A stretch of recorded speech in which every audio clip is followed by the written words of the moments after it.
Sit back and relax while you listen to Train Kickers Podcast. I'm Dave, and along with my co-hosts Dan and Steve, we're going to take you all around the world of miniature wargaming. On this episode, we finally get back to doing some normal recordings. If you've been watching us on YouTube, there's been other content coming out, and there's been some Conquest Corners I've done and all of that. But we haven't done a more proper episode in a little bit for various reasons.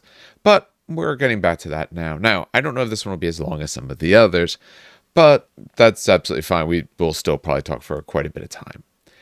So this was something that we talked about doing in the new year, and we mentioned that this was also a suggestion from one of our patrons to be able to do.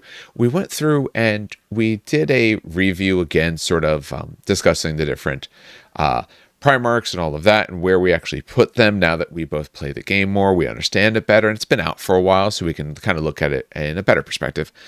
We wanted to do the same thing for the special characters. Partially, one, because they're split up all over the place and they weren't necessarily covered the same way. And also, like I said, we've played the game more. We have more experience with it. The game has been out for longer. So we can kind of talk from a different perspective. For this, though, it's only fun if you actually rank them. So we are going to be ranking them.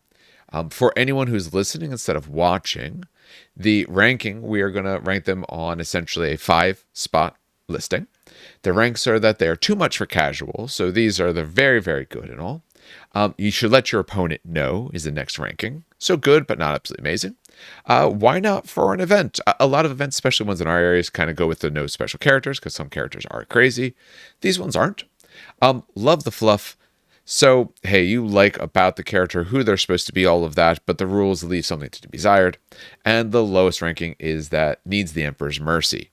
So, not good. Shouldn't take them. It's kind of a shame. So we're going to be ranking these characters, place them in one of these 5 categories. Our caveat, as always, is that actually after we're said and done with the characters, we're probably going to have quite a few. So we should probably have at least a minimum 3 in each one. If for some reason that isn't happening, we might adjust it from there. But we're going to have quite a few of them around. For this, we're going to be starting with some of the Loyalist. So I don't know exactly how far we'll get, but I only have a certain amount of them in the tier maker right now in terms of pictures and putting that all together. So we're going to go until we've either taught for long enough or until we run through the ones I've listed, whichever one happens to come first. For other things, just briefly at the top here, we did recently hit on YouTube at least 1,000 subscribers. We do thank everyone who did subscribe. For anyone who's not, we do have still well over half of the people who listen to us on the regular not subscribed. So if you are not, please do so. It does help us out. It helps us get noticed, and it helps us understand what kind of content people are enjoying. Lately, we've been putting out several Imperialis battle reports. We have 2 out there right now. Dan and I recorded another one earlier this week. I'm going to start editing that tonight or tomorrow. It's currently Wednesday. Essentially, I'll be editing over the next few days. You should hopefully have that out by Saturday is my hope. You will have this in your hands by Friday or into your ears. We also on Friday are going to be recording a different battle report. I'm not going to go into the moment exactly what we're going to do for that one, but we are going to do another Imperialis one. And then the hope is soon I should have my Old World stuff on hand and we can start doing some Earl War stuff. We would also like to be able to get back to some other stuff.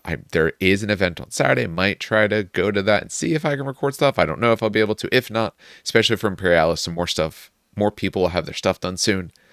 As I said before, though, drop us a comment or anything like that on YouTube if you happen to live reasonably local to the New Jersey area, mid-Jersey to up, and we'll absolutely play a game, and we can get that recorded and all. We'd love to have some of the listeners on. Like I said, I don't travel much further than that, but I'm willing to. My car gets pretty good on its electric, so I don't mind traveling a little bit for it, and it's new, so it's not going to fall apart like my old car. So if you would like to be in a battle report, anything like that, let us know. We'd love to have you on. Otherwise, for things that you should expect soon is more of that kind of stuff, some more Conquest stuff for me, and whatever else these 2 guys decide to record, if anything. And now, on to the show. All right, gentlemen. Steve, you weren't here with us when we did the LVO things. What was the best? What was the worst for you? Well, the best was a good night of sleep. The worst was missing That's the never a LVO good thing. reveals. It was only at midnight. That wasn't that late. Nah, I knocked out so hard. I thought it was the Friday night too. It's like, it's time to go to bed, relax, actually sleep for once. Yeah. And then I saw text like, nah, I'm already in my pajamas. I'm just knocking out. It's done. But there's some really nice models. I really like the Warcry stuff that got revealed. Do But you like Warcry they those horrible, usually horrible nail. elves? Okay, so I found someone that wants the elves, so that's not my problem. Okay, hey. Honestly, the main thing I like is I like the terrain. I am absolutely loving what they've been doing with the terrain, with this whole the crashed spaceship thing. I'm absolutely loving it. And even if I can't find someone to split the box with, I want the terrain from it. I'm sure Like you could that find bad. someone to buy the Harlequins. I'm sorry, the elves. They're bad, Yeah, probably. but they They're look so Harlequins. bad. The more I look at them, Dave, they're Harlequins. They're literally Harlequins. There's like no doubt in my mind. They're literally Harlequins. You could have put that on the Eldar page, or the Eldari, sorry. You could have put that on the Eldari page, and I literally would have been like, oh, those are neat Harlequin sculpts. I would have literally not seen the difference. Still it's bad. Also, for anyone watching, I know the screen jumps every now and then. It's because of the ads on the side of Tier Maker, and I don't know how to stop them from doing that. I've clicked on it, but it's still going. Right now, we mentioned internet before we started. We're talking about internet, and now it's like, hey, you can get really cool internet. Why are you listening, computer? Why do you know everything that I talk of? Yeah, other than that, I liked most of the things, and I am very excited to see those Solar Rocks come out because I'm not dealing with more resins. I have no interest in dealing with resin any further. Oh, sorry. All right. Actually, Dan, I have totally. Have you been up to anything, Steve? They've heard from us. You're a bit They've more heard from rarity. us. All right, so let's see. The new game store that's been in progress for years finally opened. Rogue State Games up in Mawa. Super excited about that. So I've been spending a lot of time there. I'm meaning to make it up. I haven't done it yet. Yeah, project-wise, I picked up some old second ed metal Space Marines for a small Lamenters force I'm doing for a Bad App War campaign that we're looking to start soon. And trying to piece together an understanding of Old World when no one has gotten rule books in the Northeast. I will have my book. I'd have my book tonight if I would have had time to go and get it. I'll have my book probably if not tomorrow, Friday, I'll have my book. Honestly, the way I've explained it, because this is the most recent, it's 8th edition with the removal of like magic and step up. No. Closer to 6. I know it's closer to 6. Go with but 6, no one has played. Well, tons not of people no one, have played but 6. the new people haven't but played the 6. New Most people people probably didn't play 8th either. People my age. I played one game of 7th, and that was it. I'll have the book in hand by weekend. Read through it the next several days. We will do there's some coverage out there, but we'll do some coverage, and we'll do especially a learn to play once I build up some stuff. I'm getting the Tomb Kings, so because it's bone, I should be able to have most of that painted in probably about a week or so if I can get some airbrush. I'm so happy because I had these 30 dogs. These they're not called corn doggies. I guess they're flesh hounds. They're definitely not called corn doggies. Yeah, I've had these 30 flesh hounds that I've had sprayed and ready to paint. Blood boys. But it's just I've never had the time to paint them, or I just looked at them and I was like, I painted 120 blood letters. I don't want to do 30. But because of Old World, come on a stick. Well, that's what I'm saying. Now that the Old World came out, now I've been slowly painting these guys up. I painted the first 5, not a 30, just to see how they look. But I'm excited for Honestly, I'm excited for Old World. I'm gonna be honest with you. When I was a kid, I fell more in love with fantasy than I did with 40K, and for me, it was Epic, BFG, and fantasy. Those were kind of the big 3 things that I played with Titanicus on the side because I had Titanicus because of Epic. And honestly, I could kind of say sayonara to 40K for a little bit and just focus on Old World. You say that like almost on a weekly basis, though. Yeah. You do realize that, right? I do. You're like crying almost like a reverse wolf. You're like, you don't have to worry about this. It's not a problem. No, I'm excited as well. I think it'll be fun. I have, since some things are tough to find, I have some stuff that I'm going to print off for it. I have some official models. I have some other count as models, a variety of things to put together. Honestly, I like your Osiark. Osiark Bone Reapers. Yeah. Osiark. I'm using some of those for certain models, and then the actual Tomb King models, and then some other ones I found. So it's a variety of things put together. Osiarks look really, really, really, really neat, to be quite honest. So I'm kind of glad you are using them because I actually prefer those models over the Tomb Kings. I don't mind some of the Toon King models, but I don't want to work with metal models. So if it's a model that's only coming out metal, I'm going to find a different model to work with. No, makes sense. I'll do metal for Infinity. I don't want to deal with metal for anything else. So any other types of models, I'm going to just be replacing. That, and tomorrow or Friday, pick up some stuff for Netrunner, because we're playing Netrunner. Are you guys really? Yes, we're playing Netrunner. Rich got in the Nisei stuff. So we're going to grab some other boxes and play some more Netrunner. Because a bunch of us used to really like Netrunner. It's a great game. If anyone is interested in Netrunner, Jinteki, which is their online platform, is still going strong. It has all the Nisei stuff in there, decks, it'll teach you how to play the game, everything like that. All right. I think it's time to talk about very special people and the things that they do for their armies. For anyone who hasn't listened to one of our other rankings, the way this goes, like I said, we have our 5 tiers, and I named them fun things, but essentially it's, great, great, good, so on, walking its way down to poor. We rank these guys on a few different aspects. We rank them both in terms of what they do for their army, their rules themselves, the way in which they work, and just sort of the overall coolness factor. Their ability to beat up other special characters is fine, but that's not the end-all be-all. Their ability to support an army is probably more useful than the fact that they can punch someone in the face, because pretty much all these characters are reasonably good at punching people in the face. Some are much better, but it's not purely on your ability to wreck people. That's not the focus of this. We do this round robin style. Like I said, we are starting with loyalists. If you're watching the video, you can see which loyalists we're going to do, but we're going to start with Corswain in a second.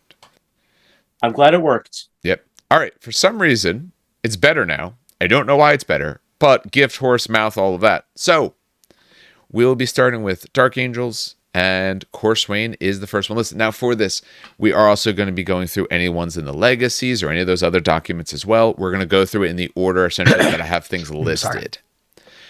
Does anyone in particular want to start? I don't know if anyone has any favorites.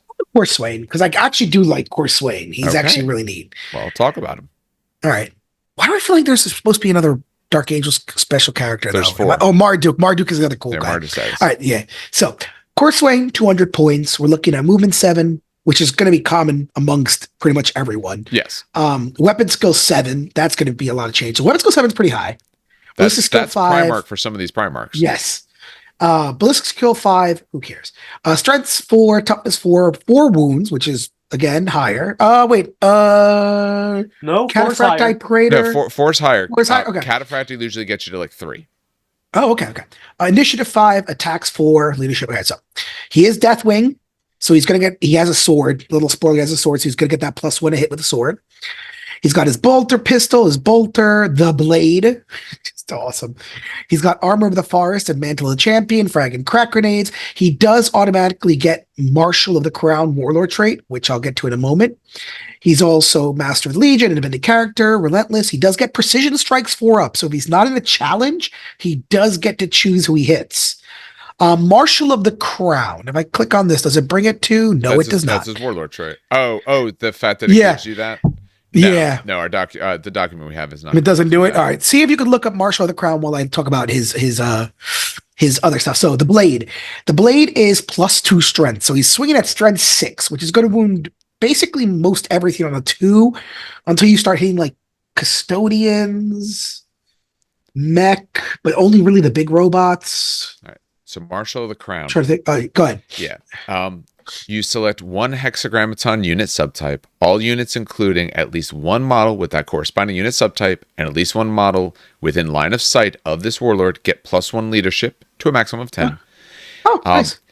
In addition, an army whose warlord has this trait may select an additional reaction depending on his type. Since he is Deathwing, he will get it in the assault phase. That's when his extra reaction will be. Got it. All right, so it is +2 strength, so it's strength 6, AP1, which is nice. You're going to cut through everything. It's 2-handed, so too bad no extra attack with the bolt pistol. It's mastercrafted, so you get that 1 extra nice reroll. Duelist Edge 2, so I believe he's in a challenge. He jumps to initiative 7. Yeah, his initiative goes up by 2.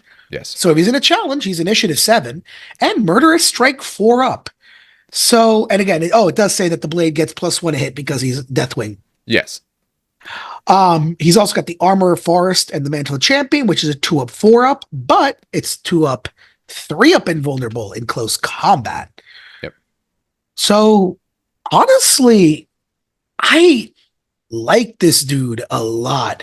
He is a melee bruiser, Yes. right? But he does buff the army very well with the +1 leadership, because how many hexagrammatons do you have? 4? 6. For the type, so you have Deathwing, Yeah. Ravenwing, Firewing. If I could give you a hint, it's called the Hex. Of Yeah, everything. yeah. There's 6 of them total. If you 6. notice, yeah. When you go through it, yeah, because you still have Ironwing, you still have Stormwing, and whichever one I true. didn't say. Yeah, there's 6 types. Here's the other All thing. He buffs essentially one of those types, and his reaction based off of him being Deathwing forces you to take it in the assault phase. I prefer overall usually in the shooting phase. The assault phase, that's when our special reaction is. But even then, That's also double Overwatch. That's double Overwatch. It's potentially double Overwatch if they're charging multiple things, or you can use our special thing. It's not a shooting phase, but it's not the movement phase. Movement phase, I feel, is the most. Phase. Yeah, that's for sure. So he's a melee bruiser. He's got a 2-up, 3-up, which is the glorious kind of thing you want. Yes. If he's not in a challenge, he's picking out who he's going to kill anyway. And it's a murder strike 4-up, so good luck trying to survive. It's only got 4 attacks, but 4 attacks, 5 if he gets the charge. That's still a good amount. Yeah. For most cases, he should be hitting on 2s because his weapon skill 7 should beat out most people. Yep. Yeah, if he faces a Primarch, that's another story. But for most things, he's better weapon skill and +1 to hit, so he should be hitting on 2s. So if he's charging 5 attacks, he should hit realistically 4 of them. And that's at least 2 murder strikes. Yeah. Again, on average. I'm gonna put him. I'm between let your opponent know and why not for an event. Although I don't think he's so powerful that it's a let your opponent know. I mean, he's a really great melee bruiser lord, but he doesn't really break the game. Like, we'll get to Karn eventually when we go to traders, but he doesn't like break the game. So honestly, I'd say why not for an event. I think the part that pulls him down a little bit is that warlord trait. Yeah, it's not that great, and also our other warlord trait. I don't take Marshal of the Crown. If I take one of our warlord traits, I take Seneschal of the Keys, which gives +1, essentially either +1 weapon skill or ballistic skill in one of our turns when we want. I find that to be more useful because that's when I need that really strong pivoting turn. +1 leadership is nice, but that only really works if you're running sort of mono style list. Otherwise, he's Deathwing. If I choose, say, Deathwing, I'm getting on a few. Maybe I choose one of the other ones. You could, because you're not locked in quite that same way. But I think it's the warlord trait that's not so amazing. Steve, what do you think? Where do you put this guy? Like, is he super crazy, super, or super low, or somewhere in between? So he's not a game-breaking character, right? We could say that right off. Oh, absolutely, yeah. He plays like any other character. He just has a little extra flavor in his direction. I mean, at initiative AP1 is kind of sick, but it's not really that much better than initiative AP2 mechanically, except for when you're punching a tank. So, yeah, but only at 6, the really good tanks you want the AP1, he's not necessarily going to be cutting through very well. Even a Rhino type thing, you're still not looking at great odds. Yeah, but initiative 7, that's honestly the big deal, I think, here. Yeah. If he gets into a challenge, he's probably winning that challenge, unless he's fighting Sigismund. Yeah. So for 200 points, I think he works perfectly well as like the most tricked out Praetor money could buy you. All right. Yep. So we feel like we're putting him in that mid category where you could take him, you're not going to feel bad about taking him, and you could bring him without concern, but he's going to do you some good. He's not going to feel like a detriment, and he's not going to suddenly win you the game. Pretty much. I agree. All right. Yeah, so like Dark Angels tend to be, they're a great template for everything else to be compared to. Yep. That's why they go first. That's not why they go first, but they're going first. All right. It's just like in the lore. Just like they intended. All right. Maybe I'll take Farith because I'm on the page. Why not? So this is the next character for them. So Farra Redloss, 220 points. Move 7, weapon skill 6, so a little bit less of a fighter in general. Ballistic skill 5. Strength, toughness, both of 4. So he's got 3 wounds of 5 initiative, 4 attacks, leadership 10. He's got his 2 up save, of course. He is Dreadwing, for anyone who doesn't know. So Deathwing is +1 to hit. Dreadwing is -1 to be wounded when you look at, I know it's Plasma, Volkite, might be Phosphex as well. Essentially some of the more esoteric weapons. He, of course, has his armor. He has an axe. He's got Frag Crack and Rad Grenades. Being Dreadwing, that's sort of a thing they do. So he does actually come with Rad Grenades. He also comes with Melta Bombs. And he's got 3 Phosphex Bombs on him. So he is loaded down for destruction. He, of course, has Master Legion. He's Battle Hardened 1. So he's going to be able to survive people swinging at him a lot better because he counts as Toughness 5 for the points of being doubled out. So Power Fist, if he doesn't take someone down, a Power Fist isn't taking him out. He's Zion of the the Dreadwing, and his other cool special rules. His Warlord trait is also still Marshal of the Crown. So he has that. With being Dreadwing, I think their extra reaction... Oh, I forget if it's shooting phase or not. Probably shooting, since Dreadwing's all about poison and shit. Dreadwing is assault phase as well. Oh, they're both wow. assault. Okay. Those are the 2 that are assault phase. Stormwing and Ironwing, I believe, are shooting phase because they're more shooting based ideas. All right, so let's take a look then at what his plate does. 2 up armor save, 4 up invul. In addition, against any weapons that have crawling fire, so other Phosphex type bombs, or Armor Bane Melta. So if you fire a Melta at this guy, the invulnerable save is 2 up. And any weapons that are poisoned will only hurt him on a 6. So the weapons you would worry more about because super good AP or AP2, and all of that, he doesn't care about. His invul save is much better. And here's the other thing. Someone shoots at you with Meltas. The concern you have with your character is, I'll take the saves on the character, but if I fail one, my character's just gone. If you fail one there, he's not gone. Because he's on a 2 up, but even if you fail one, he counts as Toughness 5 for purposes of being doubled out. The Melta Gun's not doubling him out. So he's only going to take 1 wound from that Melta shot. Yeah. So unlike sometimes when you want other characters to tank your hits because you're Cataphracti, you don't want to lose a whole Cataphracti every time you fail, he will tank the worst things that you have going on. And he'll come out fine the other side. His axe... It is a power weapon for all rules that matter. It's considered a single weapon with 2 profiles. In the fight subphase, he chooses one of the profiles. So he either's going to do overhead strikes or sweeping strikes. He's +3 strength at AP2 if he does the overhead. It's 2-handed. It'll be unwieldy, so he'll go last, but is master crafted. So that's going to put him to strength 7, AP2. He is swinging last, but remember, he is a little bit more survivable. Those power fish you're a little less concerned about because they're not going to double you out. They'll have to get 3 or 3 wounds. If he sweeps, his strength is user, so no extra on his strength. Like I said, he is a normal Space Marine on that strength of 4, AP2 still. It's melee, his Reaping Blow 3, and master crafted. So if you're in the middle of a normal unit, you can get a lot more swings. You can get theoretically 3 more swings. So now you're looking at 4, 3 more, and charge if you get it. So you could be up to 8 now. And at your weapon skill 6, you are probably hitting the things you care about sweeping on 3s. Because you're going to be better than them. You might only be wounding them half the time, but you do have a lot of swings. And you do have Master Crafted to help level out that curve a little bit more. So weapon-wise, quite good. He's a little bit more survivable than he is killy, but... for his other thing, he's Master of the Arsenal. So at the start of the battle, the controlling player takes one of the following weapons. He can take Neural Shredder Carbine, Strength 1, AP2, Assault 2, Poison 4 up, ignores cover and pinning. So he can have a AP2 pinning weapon that's going to wound people on 4s. Very good, decent chance of pinning people, because remember, you got to put wounds on people to pin them. He has a automatic pulse pistol. That could be his other option. Strength 8, AP2. It's a pistol lance with shock pulse, 6-inch range, so you can mess up vehicles if you get real close.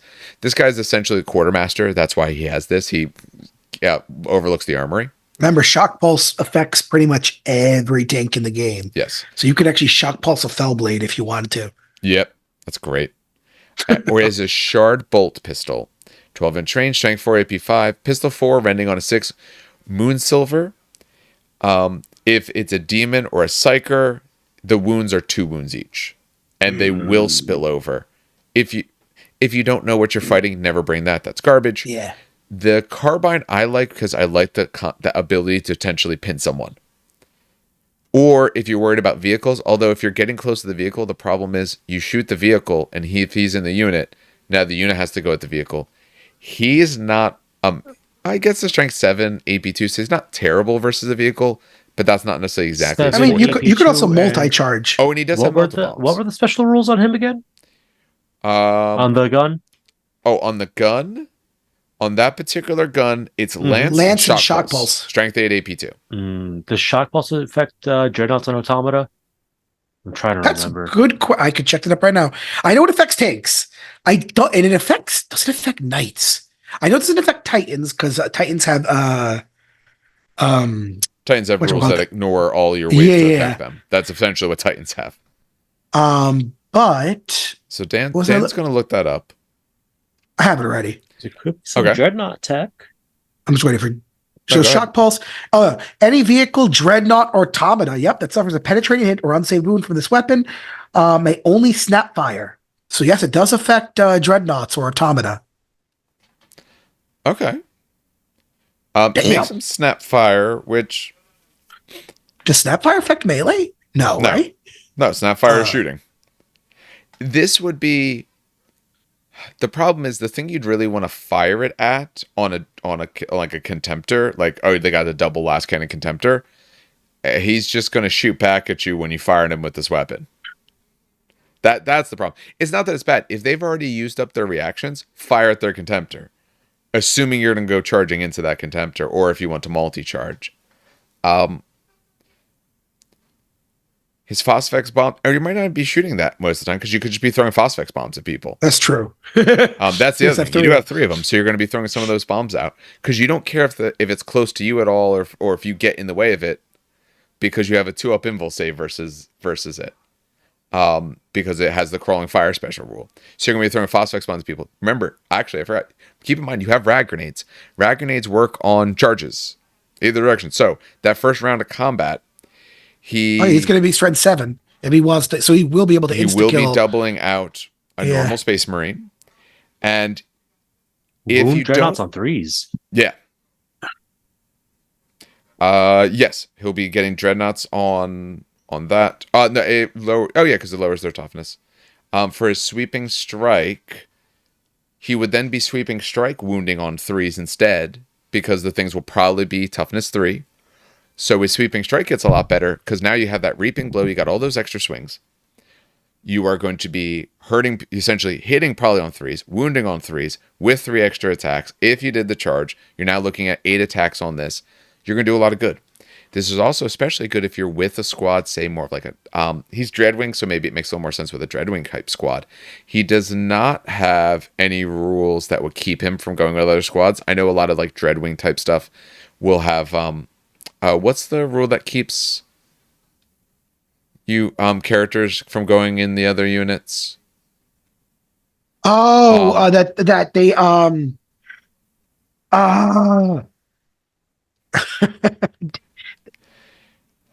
it's going to drive me up the wall. Yeah, I can't remember the name of it literally happened on Saturday too. Wait, it's not Heart of the Legion. No, it's no, it's definitely not Heart of the Legion. They're just the bitter duty rule. Bitter duty, that's it. Bitter duty. Thank you. He doesn't have that because a lot of times our Dreadwing type things might have bitter duty. He does not, so he can go with other units. That absolutely does mean. And remember, remember the FAQ. Even if you have bitter duty, you could join other squads. True. Yes, he could, and vice versa. To a squad. Yeah. Yes. So he won't be able to join certain other Dreadwing style squads or some of those other ones like that being join other ones. Keep in mind the way our special rule works.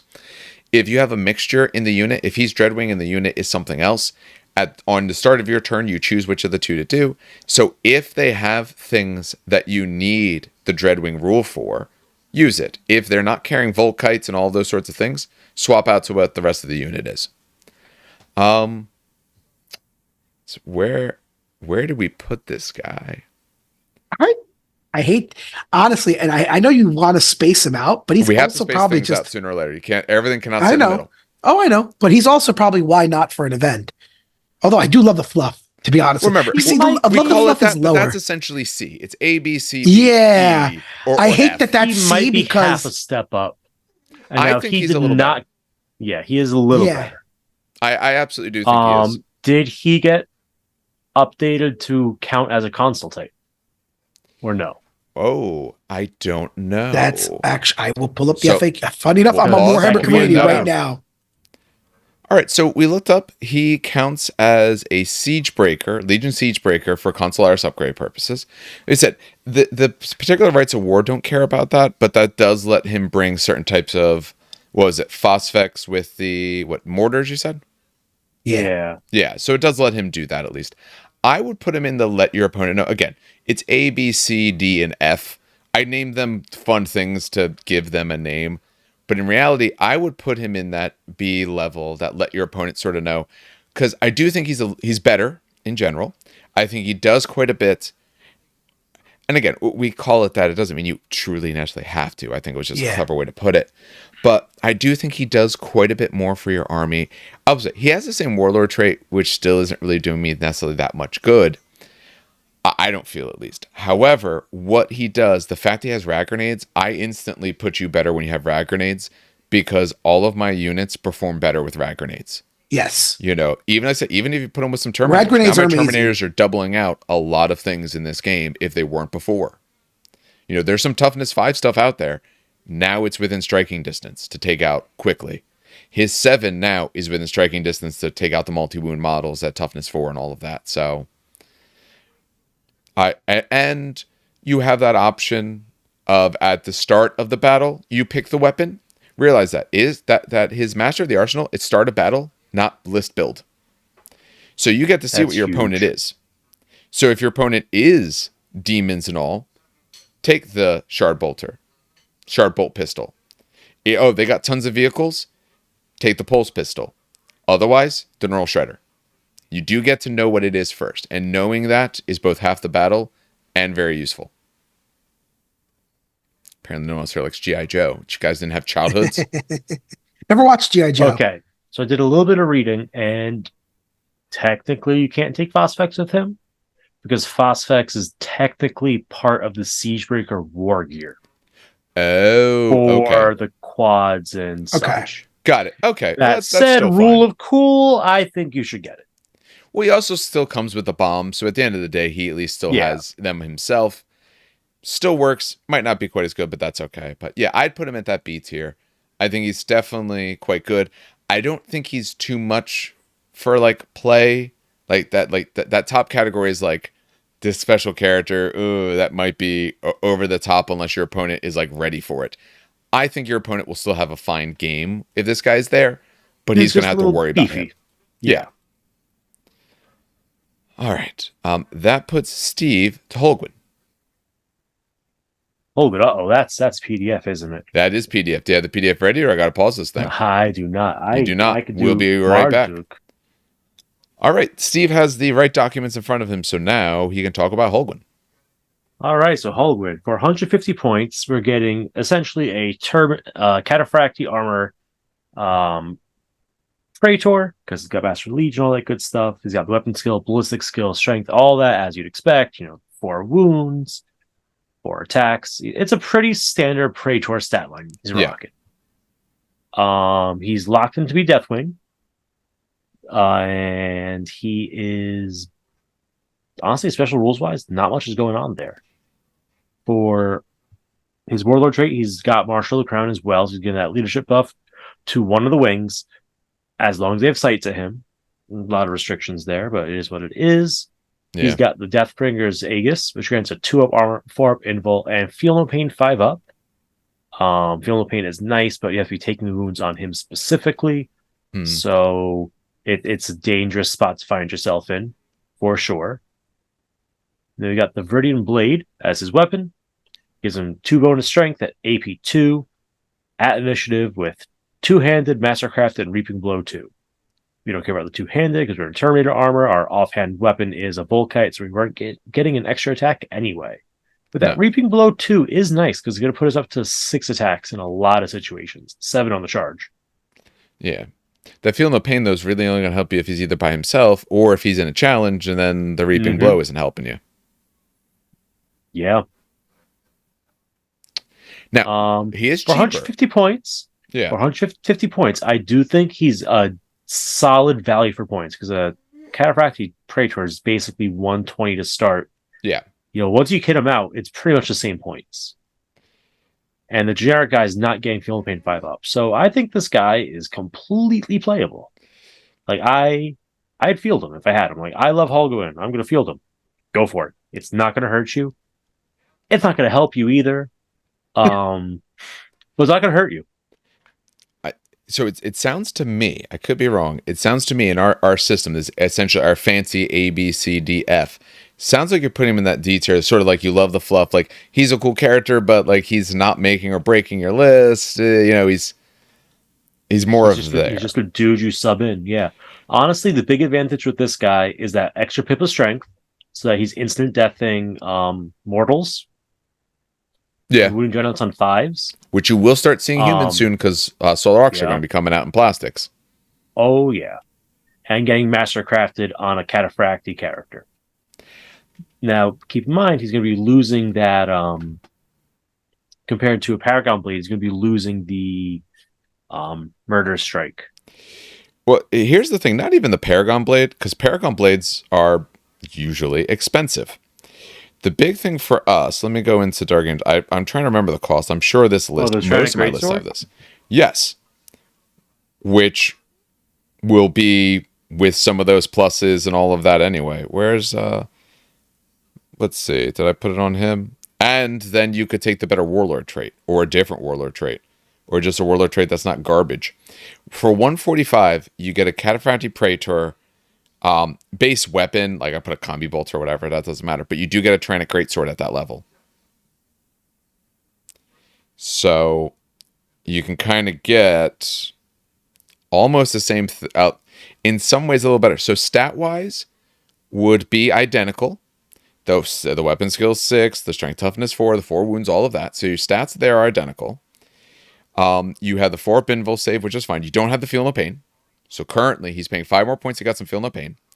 You could take a better Warlord trait. Again, I don't rate that Warlord trait that good. Your Tyrannic Greatsword, the biggest difference is his weapon is AP2. Tyrannic Greatswords are +2 strength or AP3, but they're Rending and Murder Strike both on a 5.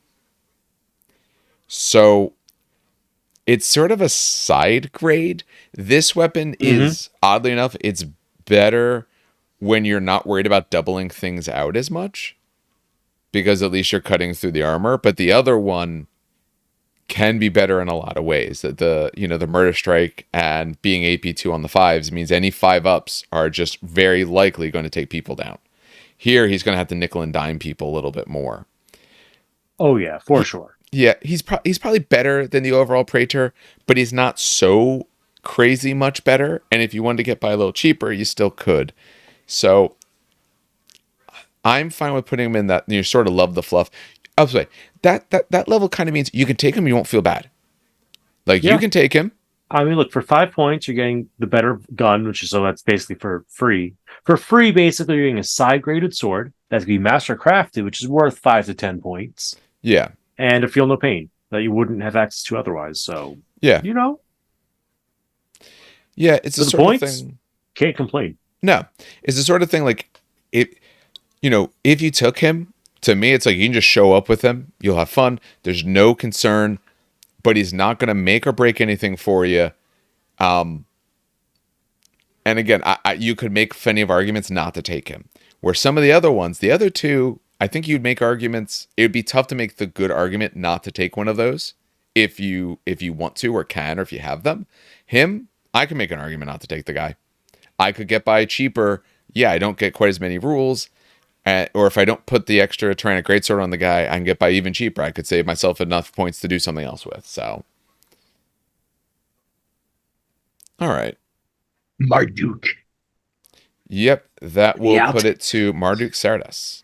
Marduk Sedras, 220. So he's movement 6, because he's in Cataphractii. Yeah. Well, Cataphractii-ish armor. No, he's in Cataphractii armor. I know, but it doesn't say it's its own. It is Cataphractii armor.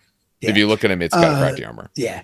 Weapon skill 6, ballistic skill 5, strength 4, toughness 4, 4 wounds again, so he's chunky. Initiative 5, 4 attacks, leadership 10, 2 up save. He's Dreadwing. He's got his own plasma burner, 3 Phosphex bombs, again with the Phosphex. Yeah. Dreadwing tends to carry that. Also, I think I said before, usually if you're certain special characters, being in Cataphractii gets you an extra wound. Normal Praetors get 3. They get into the Cataphractii, they get the extra to 4. Yeah. He's got a grenade harness, so basically your version of frag grenades.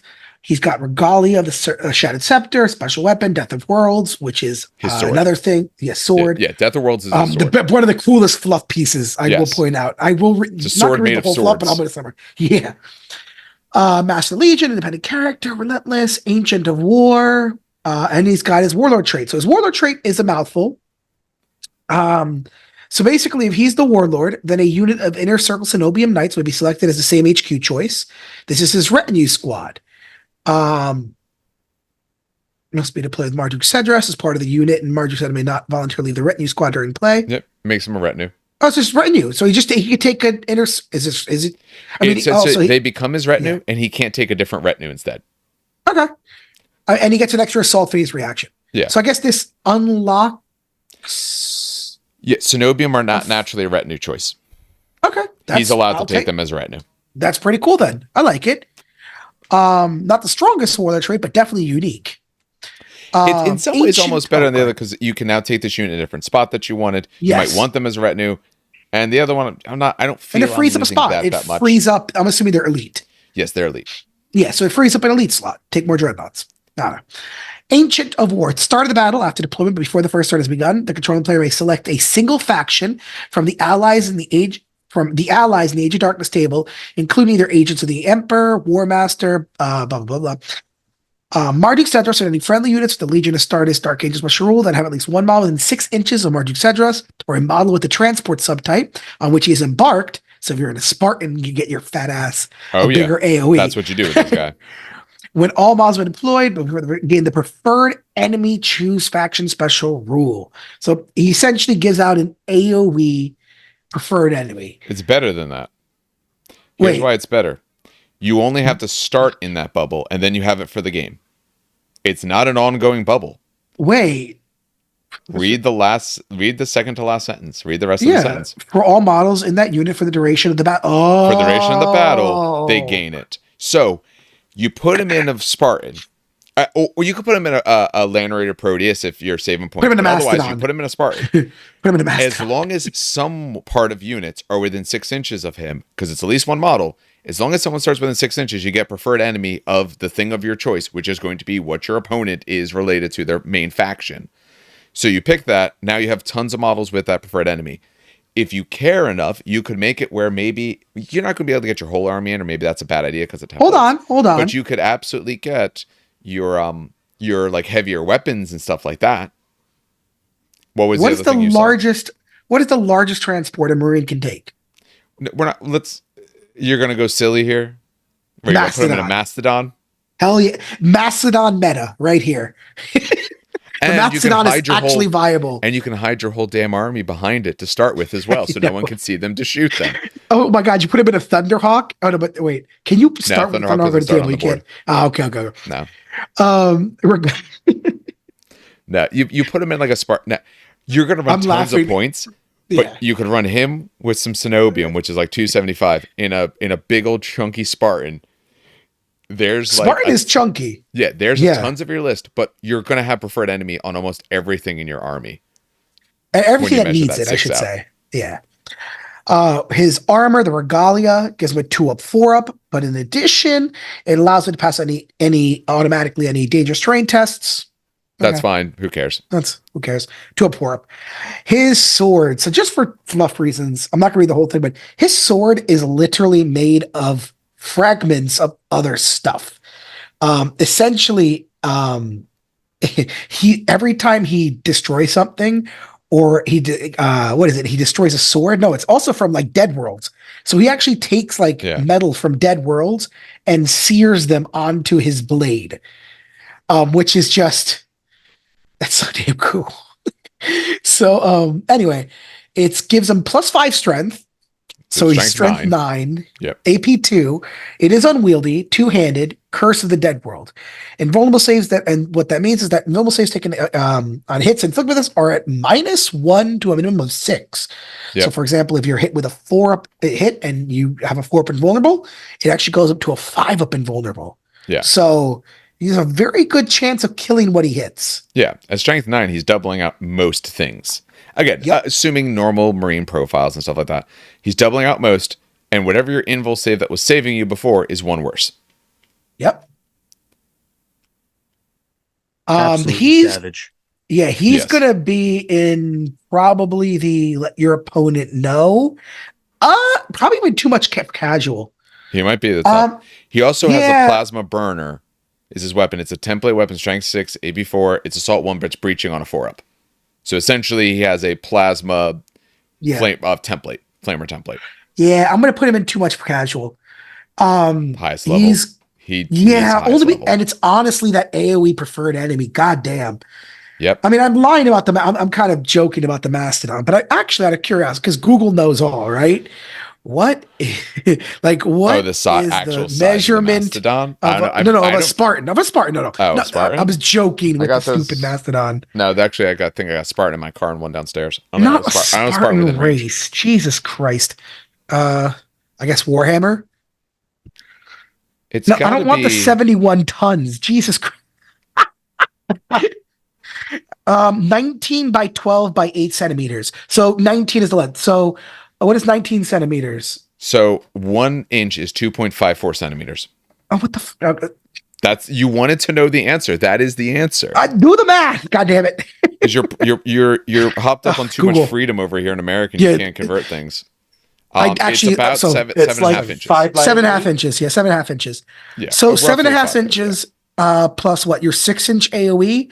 So you're looking at a 13.5 inch bubble. No, not even more. Inside, the people in the vehicle automatically have it. You're a 6-inch bubble off of that. Off the 7.5 inch. So your diameter is what? That's. You're looking at about 19, but there's a 7.5 inch dead zone in the middle of the 19. You could think of you could do this in a variety of ways. You could also talk about the overall area of it, because technically you're looking at about a 9 or so inch radius, about 9.5 inch radius. So you could figure out the overall area, but there is a dead zone there because you can't be right where the vehicle is. But, very true. But if you want to catch things, if you want to catch your heavy weapon squads, you want to catch, say, your bolter squad, you want to catch your dreads, whatever you want to catch, you'll be able to put in there. Put flank a dread on each side, put your plasma guns or your las cannons behind it, grab those, you're good to go. If something's in a transport, do they get it? I'm assuming yes. In this case, it should go to the unit, but in general, I'm not sure. It's like a rule that doesn't normally happen. Now, here's the thing. So I would say normally there's no more firing ports. Nothing has a firing port in this edition. So it's kind of an irrelevant question. Yeah, if something's inside the Rhino. Well, I think what he's saying is they have to get out, but just does the Rhino get it, or they get to sprinkle it inside as well? Yeah, that's what I was asking. I don't know if there's a spot in this game where that would come up other than this. Who else has a bubble? Don't know. Well, I don't think anyone. Even a bubble that just happens later. I can't think of. Yeah, no, I can't think of anyone with a bubble. So, how exactly is this rule worded? Any friendly units with. So, are units inside transports? Normally, units inside transports are not considered on the board. So then I'd say no. Okay, so they do have to be out of the transport at the beginning. Yeah. What I would say, someone on the YouTube comments, if you believe otherwise, give us page numbers as to where. Yes, please. My this is a weird belief, without spending the next 30 minutes going through this, and when I'm editing, I'm going to go through this and see if I catch it. My overall idea would be that in the game, it's usually the idea that if your transport is on the board, you are not, the transport is. So therefore, the unit is not starting close enough. So I would rule on the caution of saying no if you're in a transport. They would need something specific that calls out the yes here, though. This isn't like they kind of allow it in this case. No, they would need to say somewhere, being in your transport, you get the rules that your transport does. if you have outflank, does it confer? Oh, but that's conferring technically in the other direction, right? If you're dedicated transport and you have outflank, your transport gets outflank. But that's you giving it to the vehicle, not the vehicle giving you the rule. Give it to you, yeah. So I would still say no, unless there's a good reason. But if it ends up being a yes, even better. But I agree. I'd still put him in the top tier. That doesn't change my top tier. Yeah, I was gonna say that doesn't change what I'm gonna say and put him in the top category. Yeah. I assume you're not going to fight us on that, Steve, for how awesome this man is. Nah. No. I couldn't, in good faith, tell you that you're wrong. No. Yeah, unwieldy. You gotta let your opponent know. Yeah, he might strike last, but his weapon's doubling a lot of people out, and your saves that keep you safe aren't saving you anymore. I kind of like. I hate that. I could only imagine if he had Actually, I do own his model. I haven't actually worked on him yet, but I do have him. It would be cool if he had rag grenades too, just to add on to the level of ridiculous. Well, rag grenades would then make it. He's doubling out like pretty much everything in the game. Yes. And, like, what normally would save them, they don't even barely get that at all. So it would be nice. The Phosphex bombs aren't bad, though. Having some Phosphex bombs are nice. There's nothing that says he couldn't. There's some ways to get rad grenades. Actually, for where am I looking at? For their Eschaton Imperative, does that let us hand out rad grenades? I play my my Death Guard a lot more often lately, and they can hand out rad grenades nicely. I don't think these guys do. Okay. Even in Eschaton, they don't. No, that gives the markers where some cool stuff happens. Let me take a look. One other thing that's of interest. I'm looking at elites. The Interdemptors have bitter duty. Yeah, Interdemptors have bitter duty. So I was going to say, because they are a unit with rad grenades. So, but can't join them. Yeah, unfortunately, there's not really ways to get him rad grenades unless it's like a multi-charge. At least not that I see, or not easily. There might be some other little special way, but I don't see the way to do it. All right, that takes him. Danny, that one. So, Steve, do you care which of the White Scars guys you do? Not particularly, no. Do you want the one that's out of the main book or not out of the main book? I don't know if you close the other document. I have the document open, but I'm also in that section of the book, so I'm very adaptable. There's only two, right? There's only two. So why don't you take the first one, Qin Xa? Okay, absolutely. Because then I have the other thing kind of pulled up, maybe in a little bit of an easier way. So for White Scars, our first character should be Qin Xa. He's the master of the Kashyyyk, the chosen of the Kagan. For 220 points, you're going to get a slightly faster Traitor because he's a White Scar, so he's no faster than other White Scars. He actually has initiative 6, so he does have a little bit more initiative, and 4 wounds for some extra durability over other Tartaros Terminators. A 5th attack also would denote that he is fast because he swings the tails of the dragon a little bit faster. Dadao. It's a Dadao. Yeah. I got you.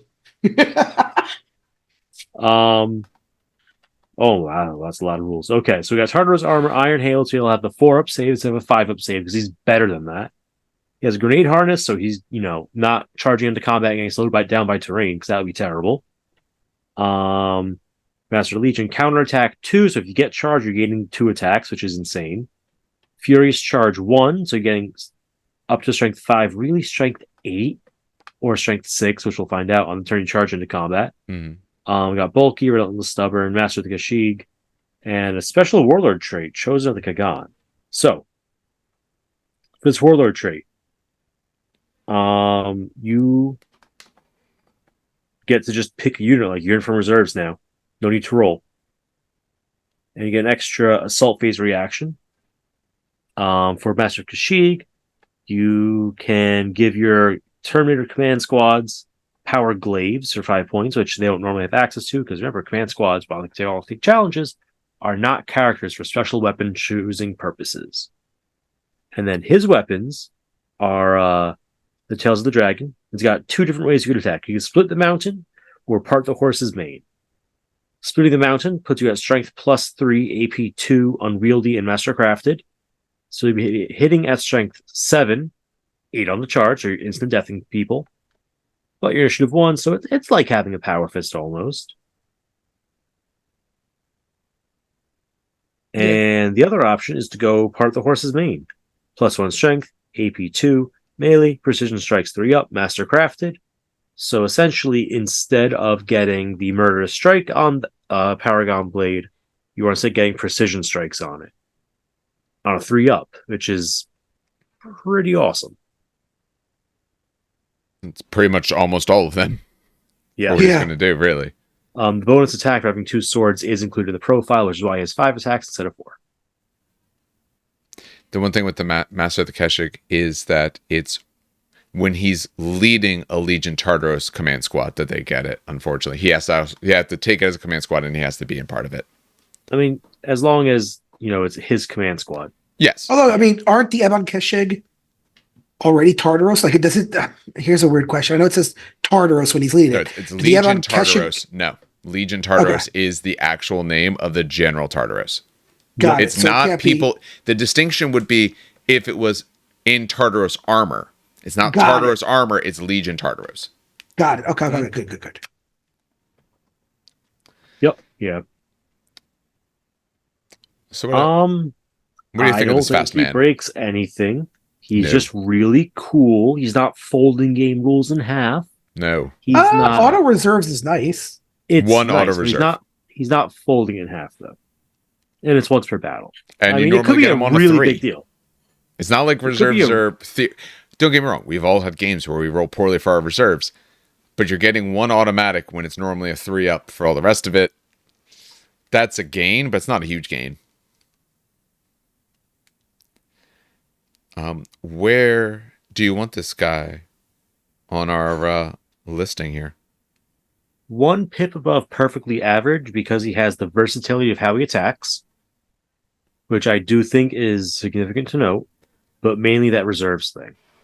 Because I have seen a White Scars player fail that 3-up roll 3 turns in a row. He also got bumped to leadership 10 in the update to the...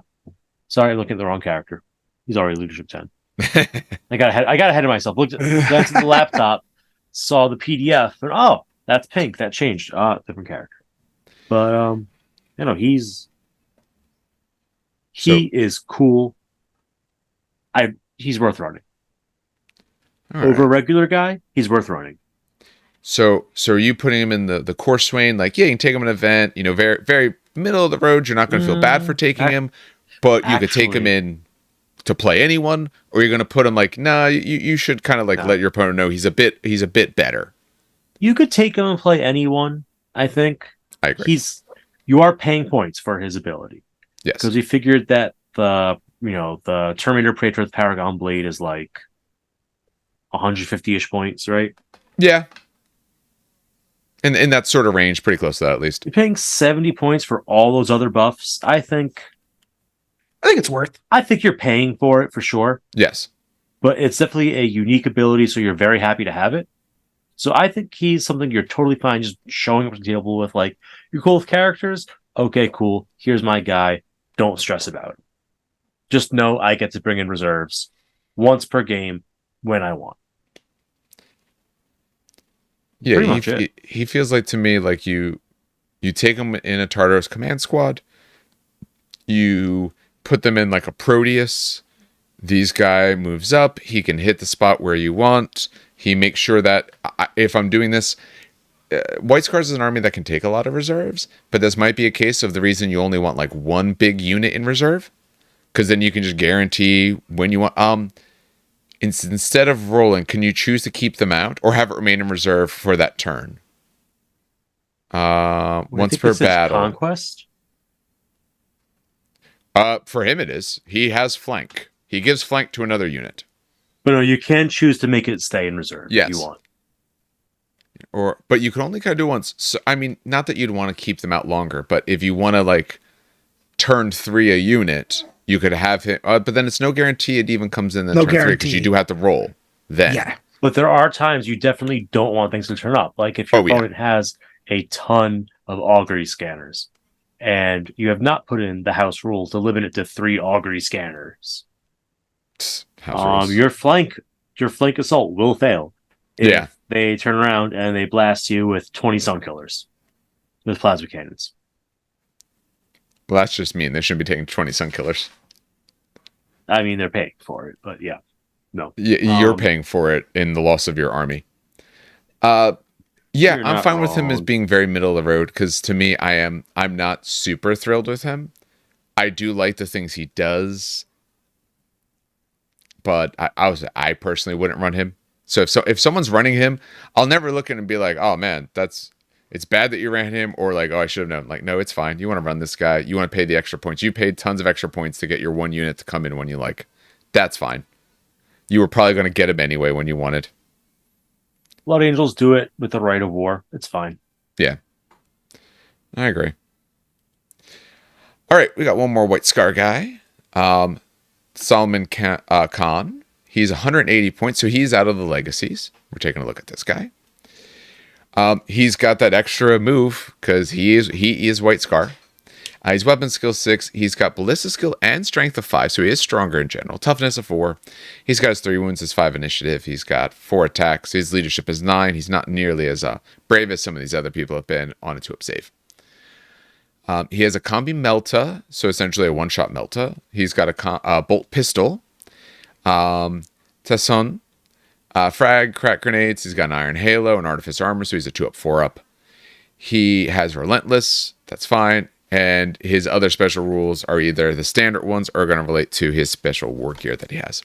If you want, you could put him on a jet bike, scimitar jet bike for 30 extra points. So for 210, you could put him on a jet bike, run him with a jet bike squad. He's an ally of the Silent Order. An attachment that includes Solomon Khan may include a single Knight Centura as a non-compulsory HQ choice without taking up the Force organization.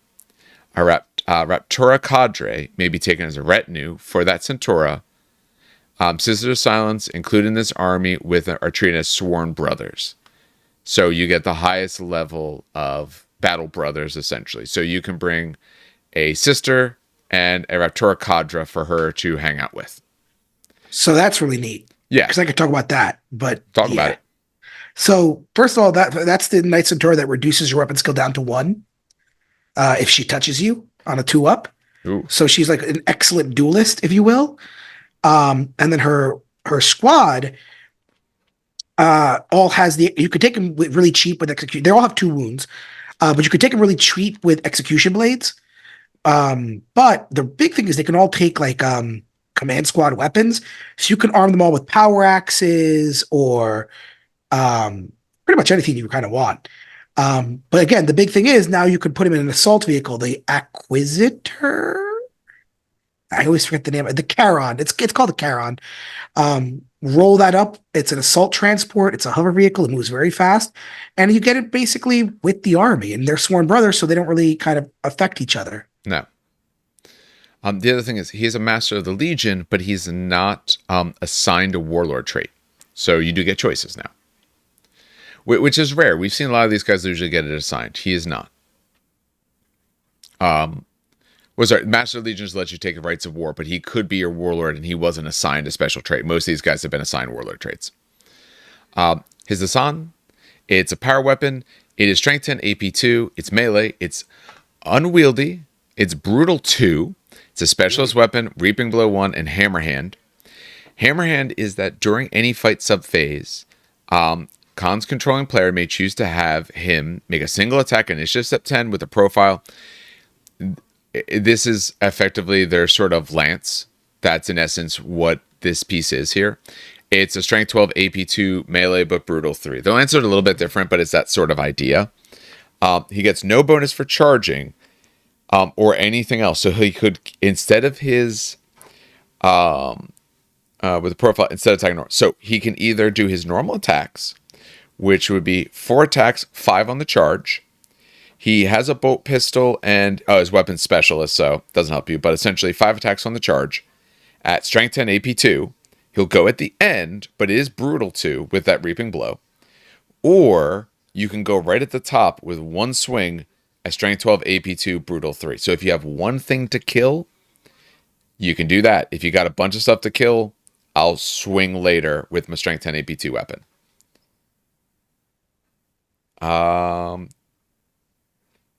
Yeah, it's just it's a super special hand. Like I said, it's not actually a lance, but it works similar to the lances where they can trade it out for one really good hit.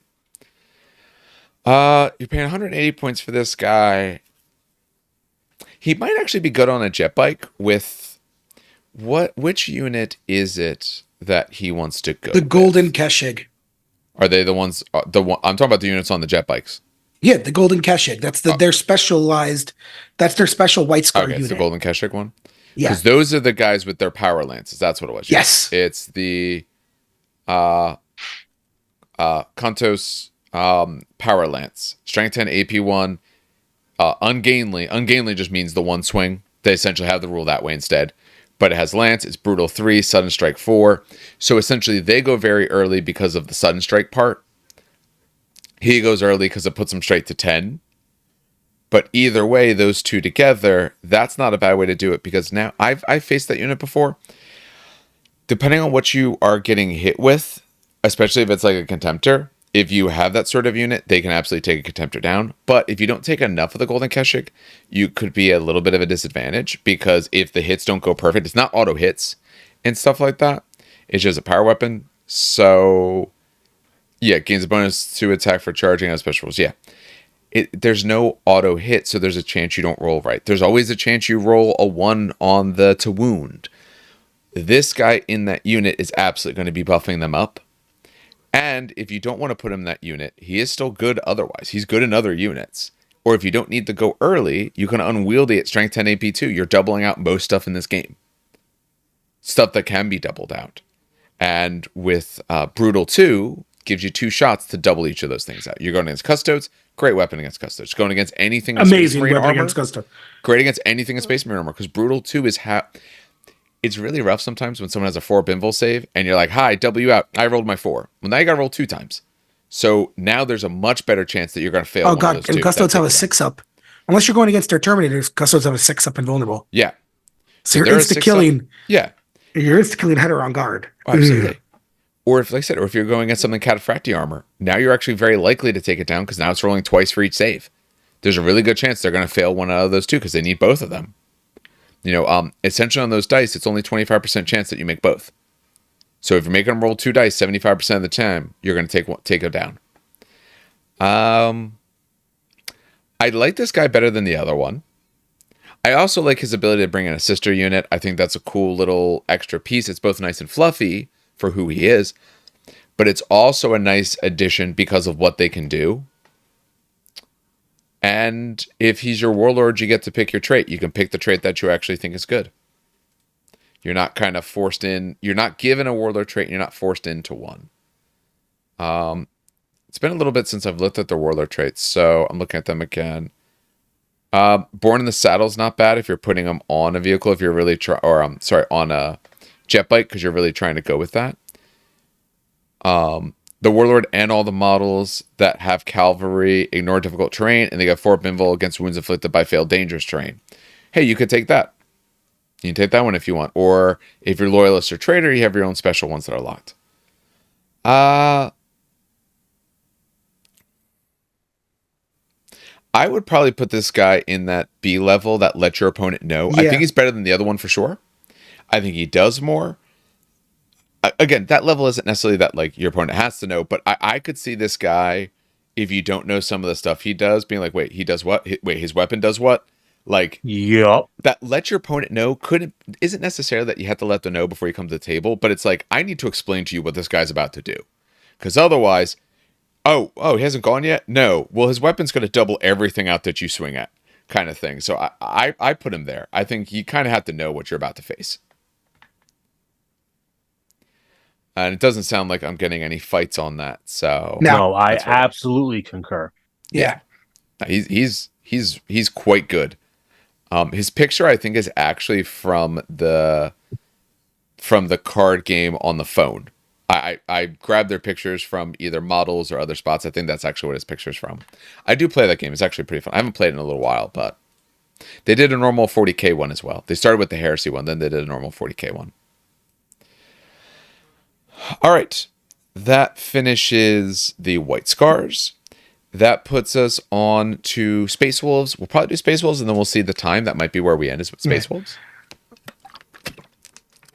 But I believe it puts us to Dan. I don't get to do my favorite. I wanted to do what's your favorite? Havral. Okay, well, Steve do can Havral do. I'll cover Geigor. Geigor. Yeah, do Geigor. This is the first plastic named character for Horus Heresy. Yes, it is. Him and Ahriman. So, Geigor Fell-Hand, plastic model. He's got a bolter. He's got like a lightning tickly finger claw, and he's got a nice little knife. So, what do these, daggers, knives, and claws do? So, for 135 points, you're going to Geigor Fell-Hand. He is not a Praetor. No. Is he the first non-Praetor so far?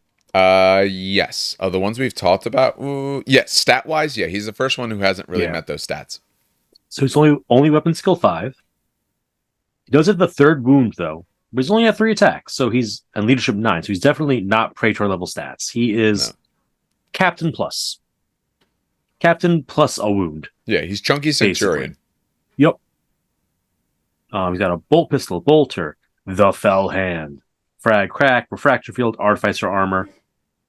He's got skirmish as a subtype because he's a space wolf, and they're all like, "Ooh, let's have 3-inch coherency." And +1 cover save. And +1 cover save. He's relentless, got counterattack 1. He does have Master of the Legion, but he's not Praetor level stats, which is interesting. And refractor is a 5-up invul? 5-up. It is 5-up. Sir. So yeah, he's the lesser invul as well. It's 135 points, which is not cheap. So hopefully his Warlord trait makes up for it, and this claw of his. It probably won't. Warlord trait. He has this Warlord trait. Can't take any others. This man and all models and any friendly unit he joins gain preferred enemy independent characters as a special rule. They also gain Thean Pain 5-up when locked in combat with one or more enemy models with independent characters as a special rule. In addition, you get an extra reaction in the movement phase. Their special reaction is movement phase, so that is something. It is. It's you got too close, now I charge you. Yeah. Right? So it's useful for that. That's a really strong Warlord trait. Yeah, it's very specific. Remember, if there's one independent character in a unit, you get preferred enemy against that entire unit. So you attach your Magos to a squad of robots, well, now I have preferred enemy that unit. Here's the funny part. It doesn't say in close combat either. The field of pain's locked in combat. The preferred enemy's not. Attach them to a las cannon squad and just laser the shit out of something. To get the use of it, I think that's the sort of thing, because otherwise, if you're waiting for the close combat for that part, and realistically, you don't probably have tons and tons of independent characters.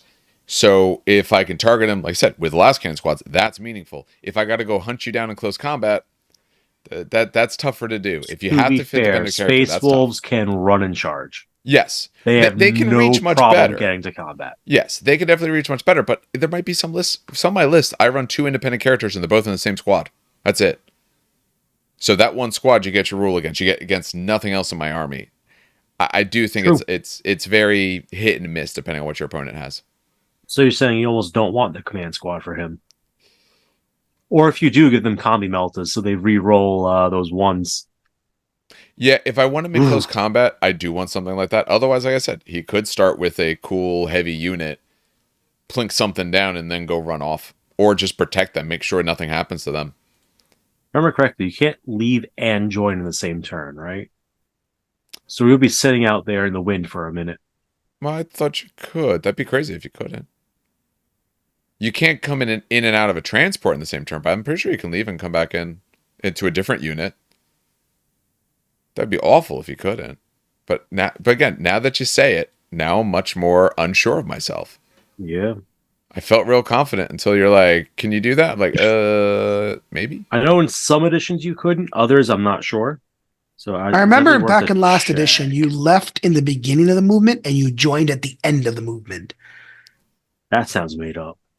That's what it was. It used to be you would only join a unit at the end of the movement phase, but you left at the beginning of it was a choice at the beginning of the movement phase.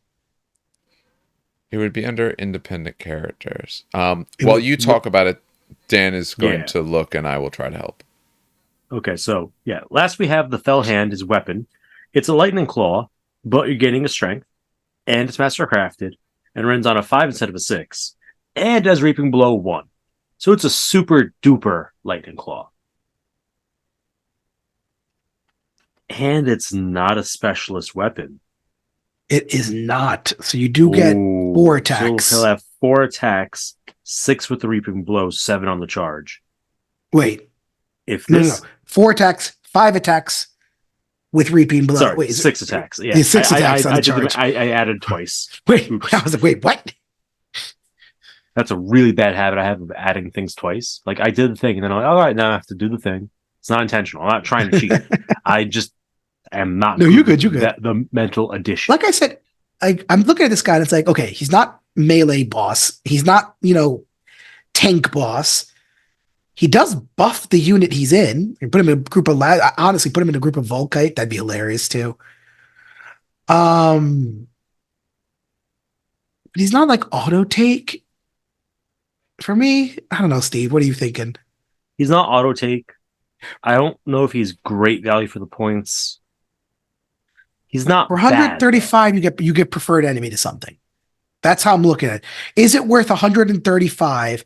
I mean, you're not going to charge the last cannon squad because if you charge the last cannon squad, he will rip something to shreds, right? Mhm. Unless it's like, what can deep strike? Assault Marines. Like if Assault Marines charge that last cannon squad, they're going to shoot you on the way in, and then he is going to like crush you. Great, please. I get a bonus movement phase reaction. So Exactly, I could yeah. Overwatch, so I could what's called the interceptor you with the last cannons and not worry about it. And then you shoot me, I'm going to return fire with the last cannons and not worry about it. And then you charge me. That's fine. I have counterattack on him. Yeah, exactly. So in my opinion, it's like he's good in the last he's a good support unit, which is kind of sad because I feel like he should be like in melee. He's a good support unit. You're not going to feel bad for taking him. I don't think you're going to feel worse for not taking him. What are the categories again? I'm glad Dave shared his screen. Yeah. I put him in C. So Love the fluff. while we're doing the independent characters, you can leave and join a different unit in the same turn. That's fine. Things you can't do, you can't leave if you're locked in, stuff like that. If you don't intend to join a unit, you got to be outside of out of coherency with them, all of that. But there's nothing that stops you from doing it. Okay. All right, and we're very middle of the road with this man. Lore-wise, he's known as a failed commander. So, yeah. That makes sense. I put him in Love the Fluff. He's not bad. He's not good. He's C. In my opinion, at least. Well, so, that would technically be D. Love the Fluff is D rank. No, S-A-B-C. Oh, you're calling S? Okay, yeah, sorry. S-A-B-C. Oh, okay, Yeah, I was going to my say, wait a apologies. minute. Am I crazy? I'm thinking the same it really thing. depends on what you're going to do with that preferred enemy. Yeah, that's also true. But so that means there's options to make it worthwhile, which I think is good. But when I look at someone to be like on a better ranking, I want to always know what to do with it. I want the rule to That's work fair. even when I don't have a good idea. This rule is like, oh, you want to use him? Okay, how are you going to use this rule? Because otherwise you're paying a lot of extra points you're paying Praetor points for not Praetor bits. Yeah, exactly. Because his weapon, okay, it's rending on a 5, but otherwise it's only AP3. It's not like, the rule didn't help as much, but he's got a great weapon. He really helps out in combat. You already have stuff with a lot of counterattack. That's not necessarily like a new thing. He doesn't give like bonus counterattack or anything like weird or crazy like that. So, yeah. All right. He's a good fluffy choice. Never feel bad taking him. And He's not going to be, and he's plastic. And he's plastic. Exactly. Always That's a good reason. bonus. Now we get to one of my more favorite special characters, only because he looks like Fat Bastard. That's gonna date me. I don't even think Austin Powers is relevant. No, Austin Powers. Actually, my wife and I were talking about this the other day, and I don't know why we brought it up. But because they were talking about a movie with they were talking about Goldfinger or whatever when Odd Job was in it. And she made the joke about, who throws a shoe kind of thing. I was like, oh, yeah. I'm like, that movie kind of left the zeitgeist. Like, it was a spoof of James Bond stuff, but the James Bond stuff has, like, lingered, and that just didn't. It's weird. Yeah. But yeah, he is literally Fat Bastard. But he's also really cool. As a model, I'll explain why when I get to the item, but he's really cool. So he's 210 points, so he is on the higher side. He's movement 7, weapon skill 6, ballistic skill 5. Across the board, strength, toughness, wounds 4, initiative 5, 4 attacks, leadership 10, 2 up save. He is in Tartaros Terminator armor, so he's going to have that 5, but he has Iron Halo, so he has a 4 up invulnerable. He has a heavy bolter. This is weapon, which is just really stupid cool, in my opinion. He's literally one-handing a heavy bolter, which is awesome. And he has an axe called Heart Splitter. He's got Battle Cunning. Is that special? Oh, it is special. Yeah. He's Master Legion, Relentless, so he could run. He could actually walk and shoot that heavy bolter, which is awesome. He's Inexorable. He has counterattack 1, so it doesn't matter if he's charging or charged. He's got Fear 1. That's really nice. And bulky 2. And Warlord trait is Head Taker. So let's talk about Head Taker first. So first of all, Varl, I guess the H is silent. Varl Redblade and all models in the friendly unit he joins gain the preferred enemy infantry special rule. Ugh, that's disgusting. All right, that's better than the last guy. In addition, he gets an additional assault phase reaction. So you can overwatch twice or stand your ground twice. That's already amazing. We'll get back to that, but that's just Jesus Christ. Battle Cunning, up to 3 units. Entirely modeled with the infantry unit subtype in the same attachment as the Red Blade, may be given Scout, which is that's a free move before turn 1, right? Or is that Infiltrate? No, Infiltrate is you show up on the board. Scout is a move.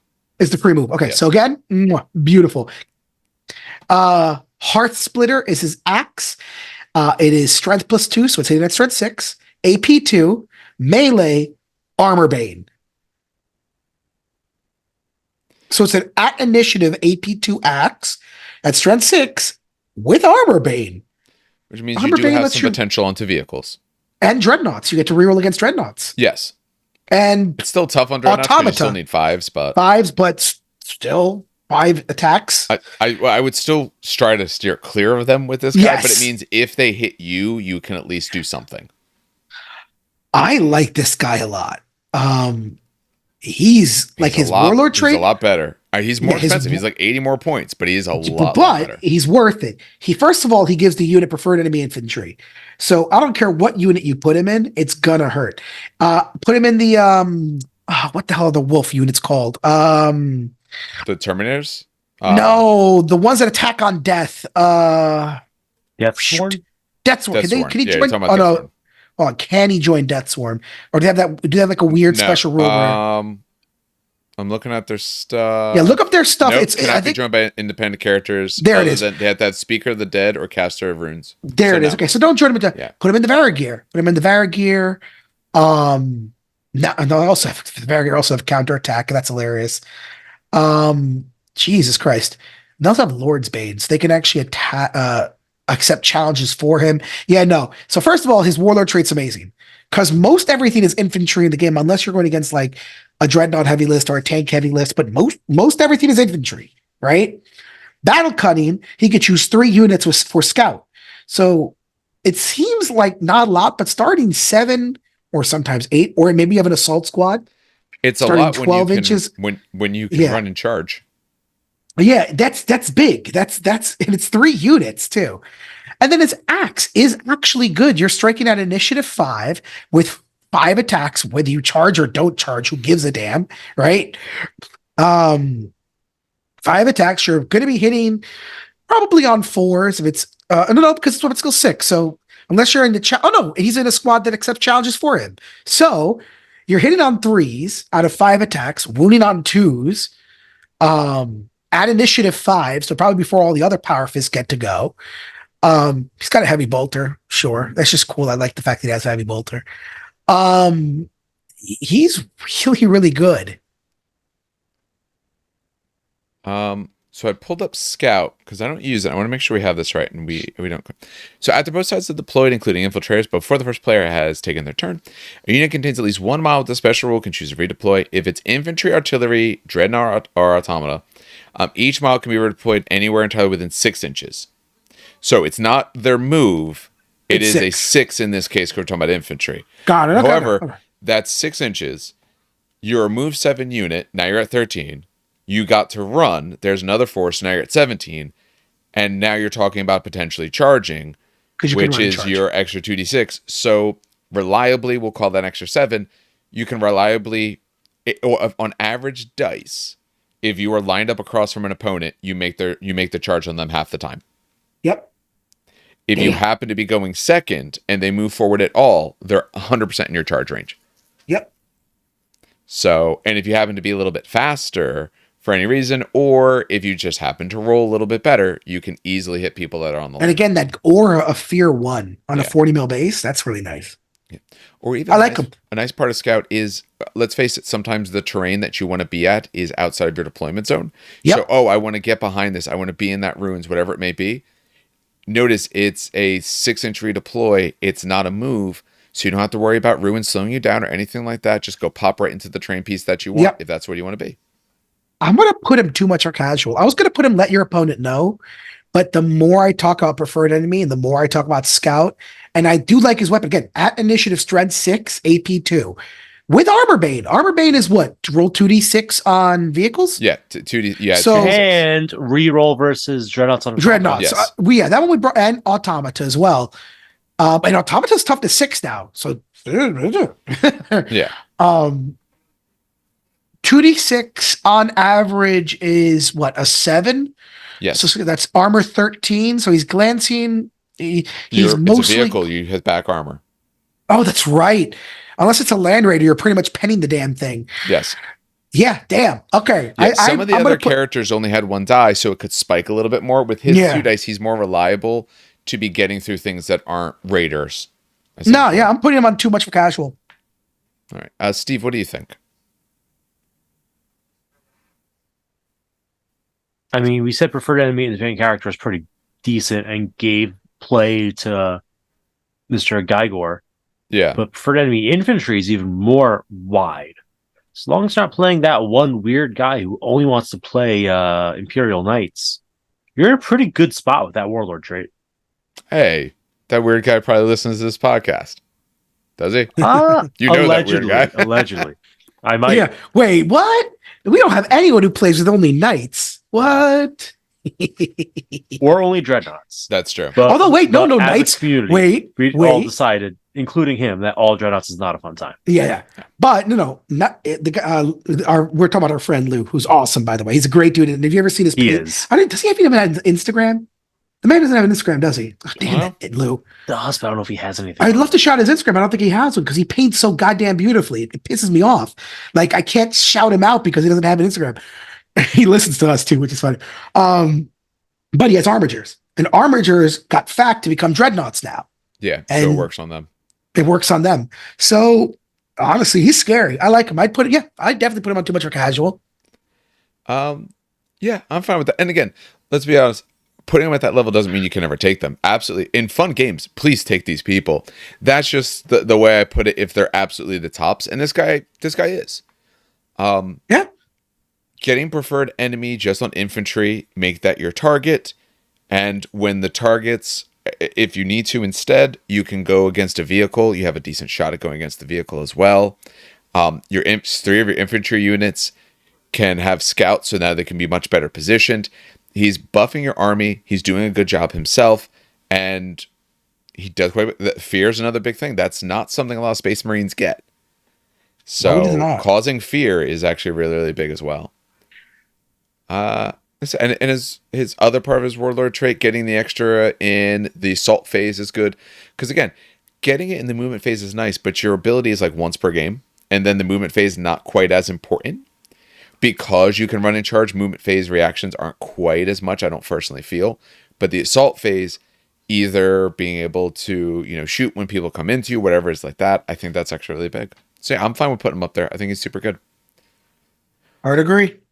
All right. What is it, 1030? Yeah, think the problem is the next Legion has 4. So I think that Damn. might be a good idea to put it there. Not because of the amount we've went through, but I don't want to split a Legion in half. I'd rather finish the I agree. Legions. So, and this might be something I don't think we're doing it tonight, but this might be something as we go through that we do this, and then we also record something else a little bit short that we want to talk about or something else like that as well. So these might take a little bit longer to get through. Also, with starting up with work, I just have other things to do as well. I can't necessarily sit here till midnight doing this tonight. Yeah, no, I definitely can't do midnight. I do too many midnights in a row. Oh, I agree. Well, Plus, this means I can actually edit this and be sure it's out on time and work on that battle report we did. But now, hey, to we our got listeners, 8 guys, and I don't honestly, I don't know how many special characters there are. Depends on the legion. Some have a bunch, and some have like none. Now, speaking of our listeners, real quick, a poll for our listeners, real quick. So I'm doing old world trays. It'd be more people who viewers view than just listen. So I'm doing the old world trays, right? And they have metal discs on them already. I don't know if you could see them or not. Should I color in the black circles? I'm thinking no. You mean the circles that are underneath the guys where their bases are going to be that you won't see? Yeah, but then when you pull them up, you're going to see the black circles rather than the desert. But here's the problem. I don't think it's going to fit right if I do that. I think. What does the bottom of your base look like? So, like, is it flat on the bottom? Do you have a magnet? Yeah, it's a GW base. How did I do the bases or? No. Like, so when you put it onto the tray, right? Yeah. Is there like a gap? Yeah, it's the GW base. So it has the it's the cup. I don't know how to call it. Okay. Static grass it. Yeah. Don't do that. Or desert. No. It's gonna have to be desert because the grass would look weird. I think. What do you think, Goblin Dave? green basing? For shame. Please don't do that. I think on all the little discs that you put underneath, you should put a special little message to remind yourself things. So as you lift up the guy, there's a neat little message for you or your opponent. You can write nice little things. Or you know what? Across the tray, you're looking at a tray of 20. Figure out a 20-word phrase that as someone slowly destroys your models, one more word pops out each time. That's great. That's what you do. So at the end, it's like telling keep them a black. story. Then I'm assuming keep them black, probably. No, I mean literally. If I'm kind of 20-word phrase, I'm going to do that for my own. Because actually, I said it as a joke, and now I think it's a great idea, and I want to do that. If any listeners have any good suggestions of a good 20-word phrase that Tomb King I was may going to want, help Dan with math. Put it down. I'd help Dan with math. And put the different fractions of a unit that would cause a break check, right? Ooh, so the first, you could do that. First you one make you pull, it practical. Not there yet. Second one, it's going to add up as you go. Or, just like cool facts. You could just list a bunch of like really neat facts on the bottom or convert. Hey, or you names. Didn't know how many centimeters were in an inch. Name. Hey, you can put that under. Please, no, God, no. I pulled this up. Hey, I learned something. Give them all names, Dan. Stop that. Everyone has their own special spot they belong on the tray. Oh, no. 120 blood letters. 20. I can't. I would die. I'm pro just do the alphabet. Facts. Yeah, but then you gotta stop because they're blood letters. Because they're blood letters. Just do the alphabet. But it would still stop awkwardly though, because you're not going to get through the full alphabet. You could do drop the vowels. Hawaiian alphabet. Hawaiian alphabet's what, 21 letters? Am I correct on that? I don't remember.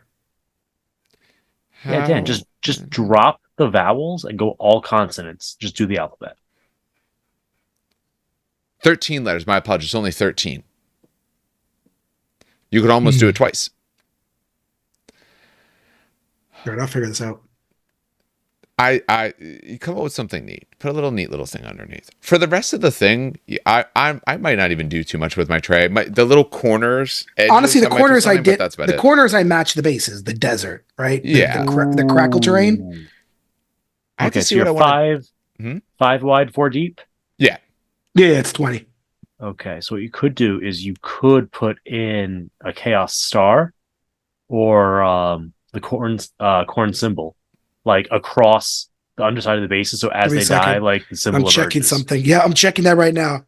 Oh, better idea. Yes, it does work. You are correct. What you could do is you could put X's and O's randomly underneath and have your opponent pick them off and play tic-tac-toe mid-game, game within a game. God damn it. Hey, it's not my fault you don't like good ideas. All right, Dan's going to sit there and angle for a while. So yeah, I'm literally drawing the corn symbol to see if it works. So I'm doing Tomb Kings. It only makes sense to do them desert, but I kind of don't. I want to do something different. I guess they could be something else because they could be the whole idea. Then is Cetra is like, hey, I want their stuff over there, and everyone just leaves. So I could do something different. I just don't know if I want to. And desert, I don't mind, but like Do that's just so coastal classic, Tomb Kings. huh? Do coastal Tomb Kings like Ooh. Well, that and I had like to see. at the river delta. Could be. Oh yeah, yeah, sort of like on the Nile kind of thing. That could Yeah, work. so like do like reeds and stuff just to break it up that little bit. Yeah. The other thing is the bases I'm printing are Tomb King-y looking bases. I got them from One Page Rules. They have STLs for different things. So I'm subscribed to their Patreon, so I get like half price on some of their stuff. So I picked up the ones for that for like $5, and then I'm just going to print off a bunch of those. I could do a little bit of a river delta sort of look to those because if memory serves, they look pretty arid, but you could still put a little something on top. And again, I don't necessarily have to go with it that way. I haven't decided exactly what I want to do with it yet. I'm still figuring that out. I'm still working on printing a bunch of other stuff. So we'll see. All right. Does that do it for us tonight in terms of those things? And I'll do the closeouts here, gentlemen. I believe it does. Yeah. Yeah, that should cover it. All right. Well, that does do it for us tonight. So we did want to get this project started. We know we didn't go for quite as long as normal. This episode's going to be sub 2 hours. But again, both with things going on in life as well as in the future, if we start a little late because I had to do a little bit of work, but if we start on time, we might be able to do a short little of this and then talk about something else, or for the variety of other things we're doing. Because I know Dan and I we recorded one battle report so far this week. We're doing another battle report this week. You'll get at least one of them out this week. I don't know which one you'll get. You might get the other one first. The other one will have the giveaway for the Warhound sprues from the Imperialis box. If you've been enjoying Imperialis, we have tons of we have several battle reports about that. We're a bunch of other content. We are going to start talking about some other things about it, especially as we go along. We just haven't done that yet, but we've been more worried about getting battle reports out and just playing the game. We're going to be playing some Old World stuff. So if you're interested in seeing Old World, make sure you're subscribed. Make sure you let us know what you're interested in seeing. So we will be rocking through some of that. I'm also going to probably at some point be working on an Orcs and Goblins army, mostly Goblins. Currently, I still have some of my Orcs. I'm going to print off a bunch of Goblin stuff I have so we can work with some of those as well and kind of see as we go. I'll pick up official models as they come out. There aren't right now. And as we go along, I will be replacing with things I come up with cool looking official stuff.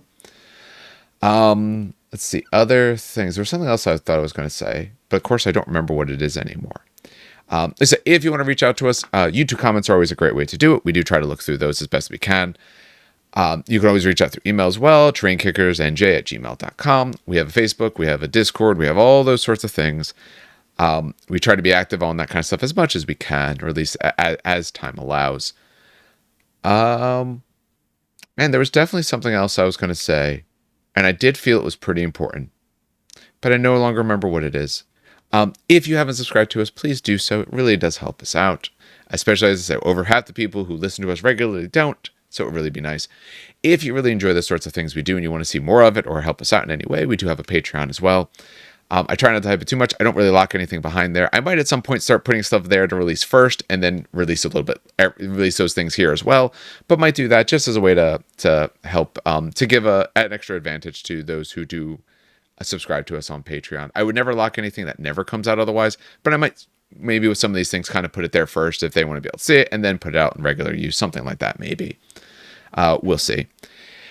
All right. Other than that, I think that's everything for us tonight. You'll see this week. You'll see something else this week, and you might see something else if I have the voice and time to record it. So, actually, yeah. So, on behalf of all of us here then at the show, has a good hobbying. It's a great gaming.